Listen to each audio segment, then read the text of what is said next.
Guys, আজ restaurant স্টাইলে নতুন একটা মাছের রেসিপি শেয়ার করব তোমাদের সাথে। বিসমিল্লাহির রহমানির রহিম। আসসালামু আলাইকুম রহমতুল্লাহ। Welcome back to my another video.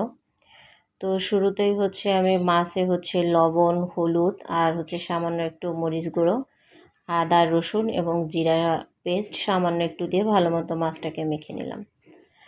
তো গাইস মাছটাকে এভাবে কেচে নেবেন। আমার শুরুতে ভুল হয়ে গেছিলো, আমি মাছটা কেচে নিইনি, দেন মশলা মাখানোর পরে মনে পড়ছে, তারপরে মাছটাকে কেচে নিয়েছি। তারপরে চুলায় একটা প্যান দিয়ে গরম হলে তারপরে মাছটা দিয়ে হালকা আঁচে ভালো মতো ভেজে নিলাম। তো গাইস, যে যেখান থেকে আমার ভিডিওটা দেখছেন সবাইকে অনেক ভালোবাসা, অনেক ধন্যবাদ। ভিডিওটা যদি ভালো লেগে থাকে তাহলে আমার চ্যানেলটাকে সাবস্ক্রাইব করে দেবেন, যারা ফার্স্ট টাইম আমার চ্যানেলে ভিডিও দেখছেন। আর যারা আমার শুভাকাঙ্ক্ষী সবসময় আমার ভিডিও দেখেন তাদেরকে অনেক ভালোবাসা, অনেক ধন্যবাদ সবসময়ের জন্য।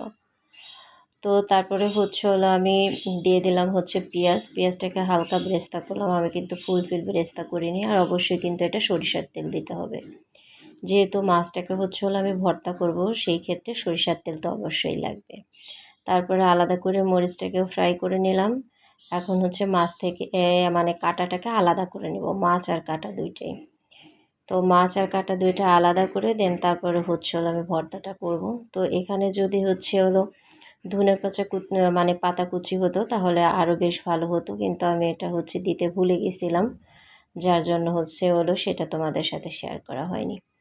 তো আজ আমি আমার মতো করে মাছ ভর্তাটা করলাম। তো তোমরা এটার সাথে ধনে পাতাটা অ্যাড করো, দেখো আরও মজা হয়।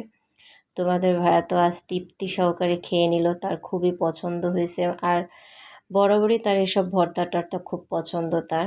আরও যদি এরকমের মজাদার একটা ভর্তা হয় তাহলে তো আর কথাই নেই। তো গাইজ, ভিডিওটা কেমন লাগলো তোমরা কমেন্ট করে জানিও। তোমরা অবশ্যই ভাবে ট্রাই করো, দেখো তোমাদেরকে মাংসের থেকেও খুব মজা লাগবে এই ভর্তাটা। তো এই যে আমি যেহেতু পেঁয়াজ ব্রেস্তা সরিষার তেল দিয়ে করছি, তারপর আবার সামান্য একটি সরিষার তেল দিয়ে দিলাম, দিয়ে আরও ভালো মতো এই যে মাখায় নিলাম। আমি কিন্তু এই ভর্তাটাতে আজ রসুন ব্যবহার করিনি, তোমরা চাইলে কিন্তু রসুনটাও দিতে পারো, সেটাও খুব মজা হয়। তো এই যে তোমাদের ভাইয়া ভাত নিয়ে বসে গেছে, আমাকে আর রেডি করতে দেয়নি, তিনি রেডি করে নিয়েছেন।